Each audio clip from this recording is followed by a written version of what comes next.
Brawler metas come and go. Pros and YouTubers drop tier lists all the time. But have you ever stopped to think about what actually makes a brawler meta? In this video, I'm breaking it all down. It all starts with raw stats. I'm talking about damage, health, range, and speed. These are the foundation of what makes a brawler feel powerful. High damage, whether it's multiple projectiles or massive single shot, can carry your brawler hard, but that alone isn't enough. We'll get into that why later. Health is huge too, especially for tanks. Survivability matters a lot, especially in modes where going down early means you're done for the round, like knockout or showdown. Take Meg for example. She was everywhere last summer, but then Supercell nerfed her mech health, and that one change made it way harder to stay transformed, and suddenly she dropped out of the meta. Range is another big one. Snipers can win fights before the other brawler even gets close. A great example is Frank. He got a one-tile range buff, and he instantly shot him up into the tier list territory because he could finally reach more matchups. And then there's speed. This is what helps you juke, dodge, and reposition.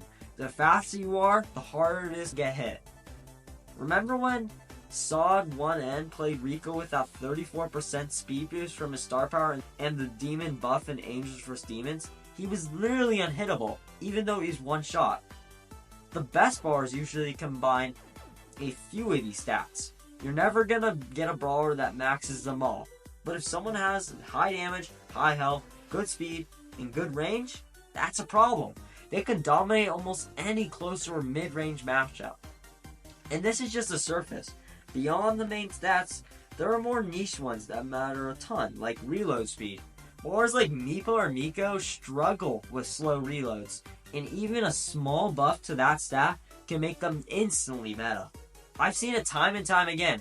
If you patch up a brawler's weakest weakness, they usually rise in the meta fast. The number of projectiles a brawler fires is a huge factor in how easy they are to play, and how consistent they are at dealing damage. Take Meg in mech form. She fires a whole stream of shots. Even if you miss a few shots, odds are at least one or two will connect if you're in range, especially against fast moving or juking enemies. That makes her a forgiving and consistent brawler. Now compare that to Piper. She only gets one shot per attack, and if you miss, you're done until the next reload. It's high risk, high reward. If you hit your shot, you deal massive damage, but if you miss, there's no chip damage or pressure. Something that doesn't get talked about enough is how fast and how wide a brawler's projectiles are. These two factors can make or break a brawler's ability to consistently hit shots, which is everything. Projectile speed is how fast the attack travels once fired. A faster projectile means less time for the enemy to dodge, easier to secure hits at max range, better for pressuring, especially in mid-range roles, and it charges your next shot faster. Projectile width refers to how thick or wide the attack is. This affects how easy it is to land shots in narrow areas, area denial potential, how well the brawler does in tight maps. Think of Nita's Bear Slap or Piper's Sniper Bullet. Nita's attack has a wide hitbox, meaning even if your aim isn't perfect and you have a little bit of a skill issue, you will usually land it, especially in a close quarters fight. Meanwhile, Piper's projectile is thin and it's harder to hit, even though she's still skillless. Supercharge rate and how impactful the super is also plays a huge role. A brawler that can get their super quickly can turn fights more often, especially in ranked. Take Tara for example. Her super takes a while to charge, but for good reason. It's a game-changing super in modes like Gem Grab. If you made her super charge faster, she starts to dominate matches.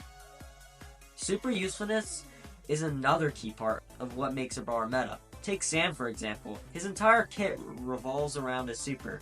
If there's any direct or indirect buff to his super, whether stronger or becomes more consistent, he instantly gets stronger. His super is his strength. On the flip side, you have brawlers like Bonnie. Her super just doesn't do enough damage, and most of the time you end up diving in and getting eliminated. That lack of impact is a big reason she's sitting at the bottom of the meta right now, sadly. Range also plays a huge role in how easily supers are charged. A smart player will stay away from Surge to prevent him from reaching stage 2 or higher. If you can't charge your super, you lose access to your biggest power spike, and long range matchups can completely shut that down. Then there are unique abilities that can give brawlers a serious edge.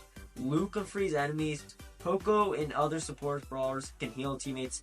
These utility-based effects can swing games even without crazy damage or speed. And speaking of support, synergy matters more than people realize. Take Gray. After he got his Hypercharge, he shot up in strength. Not because of raw stats, but because of how well he supports team comps. The old tank Gray combo came back, strong tanks to his teleport, letting tanks dive and rotate quickly. That kind of synergy can make a mid-tier finally feel meta.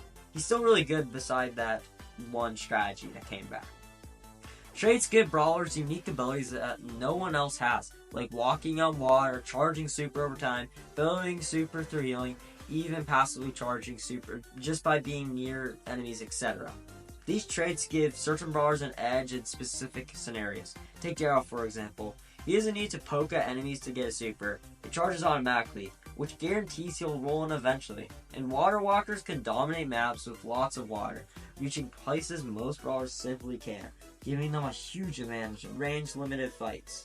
Now let's shift the focus to one of the biggest factors in determining if a brawler is broken: hypercharges. These abilities build on brawler's super and can completely change how they perform. Not every brawler is a hyper at the time of this recording, but the ones that do feel noticeably stronger. Except Bull. Just like supers, how quickly you can charge a hypercharge is a huge factor. Some brawlers like Frank only need 7 hits to charge theirs, while others take much longer. Range also plays a huge role.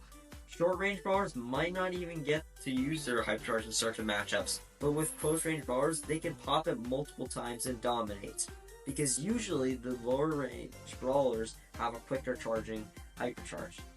The actual effect of the hypercharge matters too. Take Hank for example. He used to struggle on open maps where his short range held him back. Once his hypercharge upped, it helped patch that weakness, and suddenly he was team wiping teams with ease. Well, now he's nerfed again.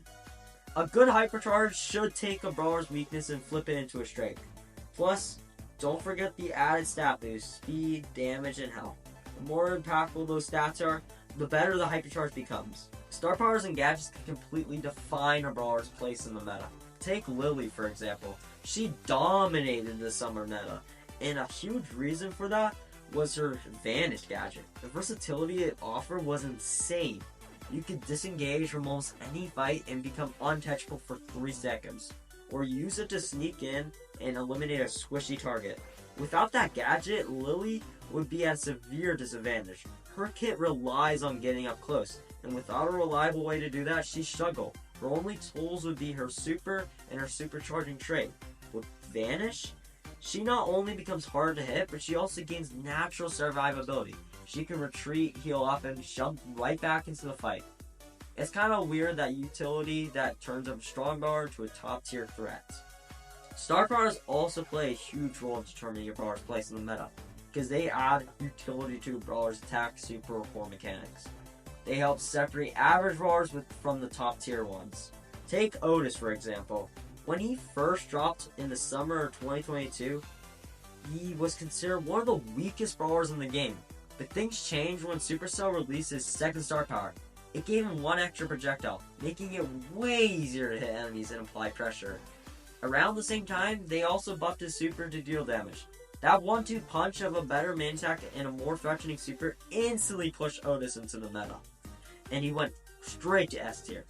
Sometimes just making your strong star power part of a brawler's base kit can be enough to elevate them. Chester is a prime example. His 4-shot bell used to be a star power. Well, once it became base kit and was replaced with a new one, that made it hit harder in a single bell. He skyrocketed to S tier. When a brawler gains core power without losing anything, it often leads to a meta shift. A brawler's counters and the brawlers they counter play a massive role in shaping the meta. Sometimes it's not about direct buffs or nerfs, but who's dominating the battlefield around them. For example, whenever tanks are at the top of the meta, what naturally rises with them? She doesn't need any balance changes to thrive.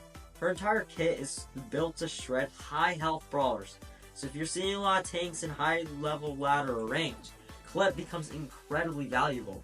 One projectile can deal upwards of 5k damage, letting her pattern stats and carry matches just by existing in the right meta. On the flip side, some brawlers like Edgar aren't bad on paper. His stats are solid, and in isolated matchups he can dominate. But the problem is that too many brawlers can shut him down. Long-range damage dealers, stuns, slows, knockbacks, and dashes all make Edgar basically irrelevant. He becomes an easy target, and even if he dives in, most teams are built to counter him before he gets real value. Into the right comp, he's dangerous, but that's a rare exception. The meta isn't about individual strength. It's about who thrives against the popular picks. Even a brawler with amazing stats and a powerful hypercharge can struggle if the enemy comp is built to completely shut them down. Matchups matter just as much as the numbers.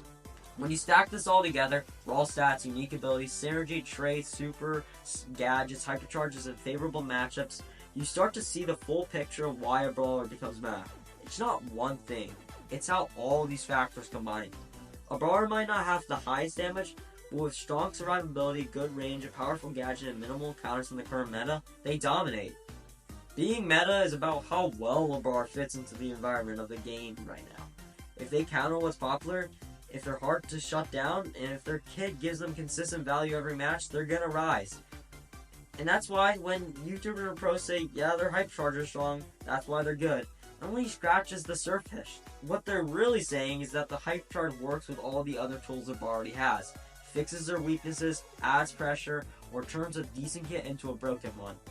And when all those things align, that's when you got a top tier meta brawler. So what really makes a brawler meta?